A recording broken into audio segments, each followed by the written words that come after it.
Hello students, in our previous video we have learned about how to use different kinds of symbols and notation in writing an informative chemical equation, and now in this video we are going to learn how to balance a chemical equation. So let's move forward.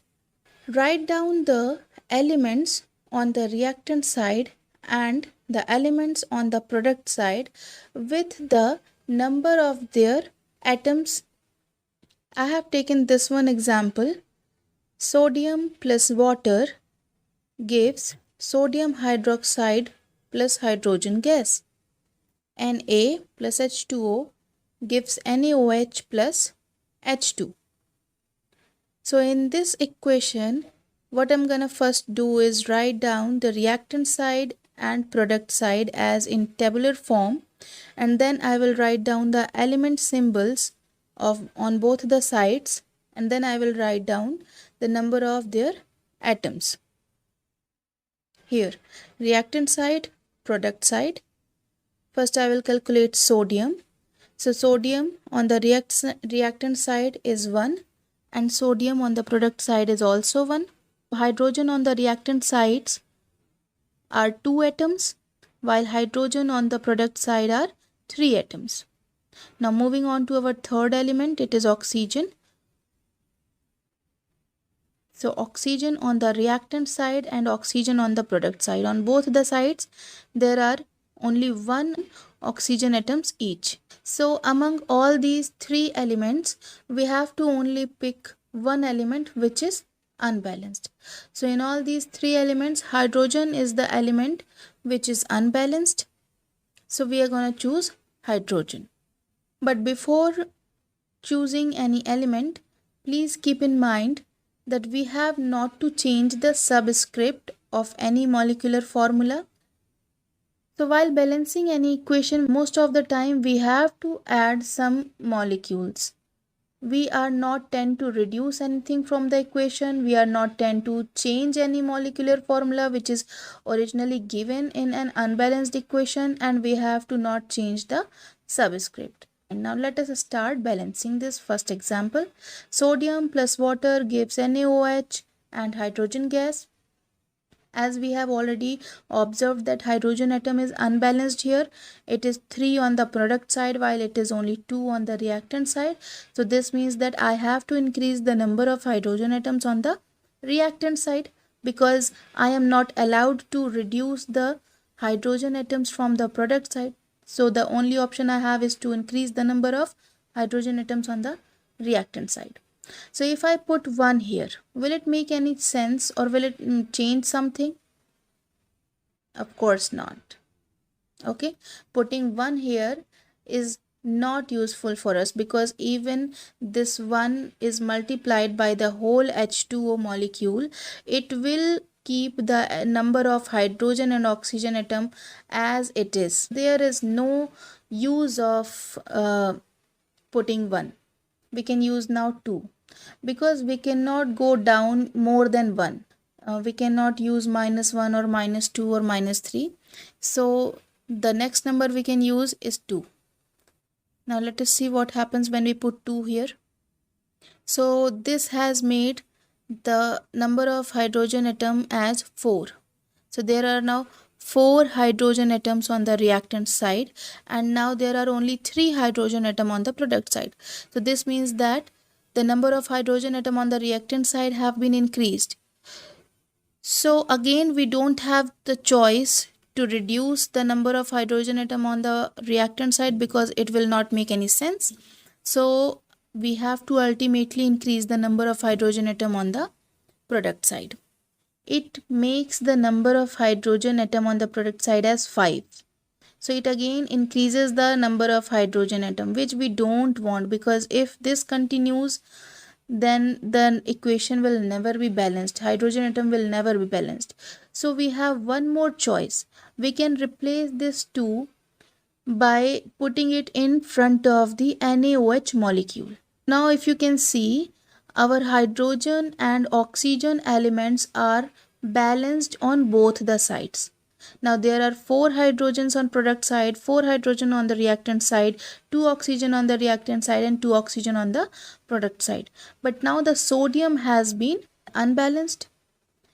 So to balance sodium, we will simply put 2 in front of the symbol Na. Now we have gotten the balanced equation. Now let us move on to our next example. Iron plus water gives iron oxide plus hydrogen gas. Fe plus H2O gives Fe3O4 plus H2. Now here also I will first separate all the elements and the number of their atoms. So here I have written reactant side, product side. Now take our first element, that is Fe. On the reactant side there is only one Fe atom, while on the product side there are 3 Fe atoms. Here I have written it. Now take our next element, hydrogen. There are 2 hydrogen atoms on the reactant side and 2 hydrogen atoms on the product side. Now moving further, this is our third element, oxygen. There is only one oxygen atom on the reactant side and 4 oxygen atom on the product side. Now in this situation, we have 2 elements which are not balanced. First one is iron and second one is oxygen. Choose the molecular compound which has the maximum number of atoms.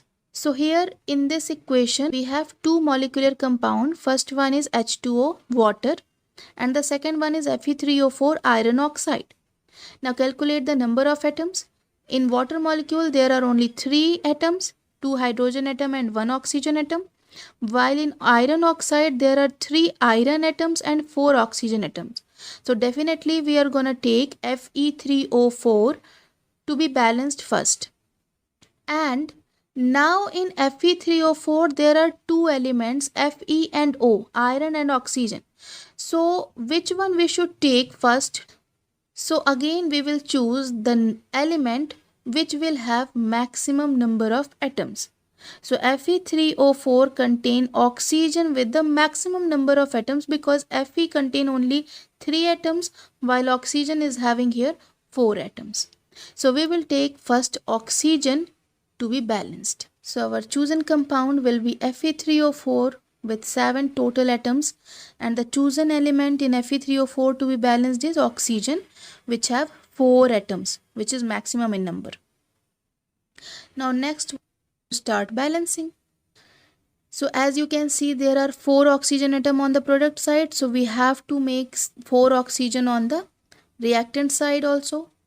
And reactant side there are only 1 oxygen atom, so definitely we have to increase the number of atoms on the reactant side. So I will put 4 here. Now my oxygen is balanced but hydrogen got unbalanced. Again choose the compound having maximum number of atoms to be balanced. So if you will say Fe3O4, now calculate the number of atom. Fe3O4 only contains 7 atoms, 3 Fe atom and 4 oxygen atom. But H2O contains 9 atoms because 4 H2 molecule will contain 8 hydrogen atom and 1 oxygen atom. So total there are 9 atoms in 4 H2O compound. So for the ease of your understanding, I have written here reactant side and product side. You can see Fe is still 1 on reactant side and Fe is 3 on product side, while hydrogen now have become 8 on reactant side and hydrogen is still 2 on the product side. Now 4H2O is the compound which has maximum number of atoms. That's why I have next chosen 4H2O, leaving behind iron unbalanced. So to balance hydrogen, I have to simply put 4 in front of the H2 molecule written on the product side, like this. So now you can see that our oxygen and hydrogen is perfectly balanced. Now the only thing which remains unbalanced is iron. To balance iron, put 3 in front of the Fe symbol, this. Now calculate the number of atoms on the both side, product side and reactant side, to ensure that the reaction is completely balanced. There are 3 Fe on reactant side and 3 Fe on product side also. 8 hydrogen on reactant side and 8 hydrogen on product side also. 4 oxygen on product side and 4 oxygen on reactant side. Put an arrow, a connecting arrow from 4 to O. Now let us understand what is this in our bonus point slide. Let us take an example. I have taken an example here, 5H2SO4. So this 5 here is actually a digit which represents the number of molecule of that compound. So the compound here is H2SO4 and the number of molecules are 5. Digit in front of the molecular formula represents the quantity or number of molecules of that compound. This is also known as prefix. Now the small numbers written beside the symbol of the elements in a small size represents the number of atoms of those elements. Digit written in small size beside the chemical symbol of any element represents the quantity or number of atoms of that element involved in making that compound or molecule. This is also known as subscript. So these numbers which are written in a small size beside the symbol of the element are never changed. These actually denotes and follow the law of definite proportion. You can change only the number written in front of that molecular formula. So here is the end of the topic of balancing the chemical equation. I hope you have now learned how to balance chemical equation. If there is any doubt, you can write down it on the comment section. In next video, we're going to study about the different types of reactions. Thank you for watching.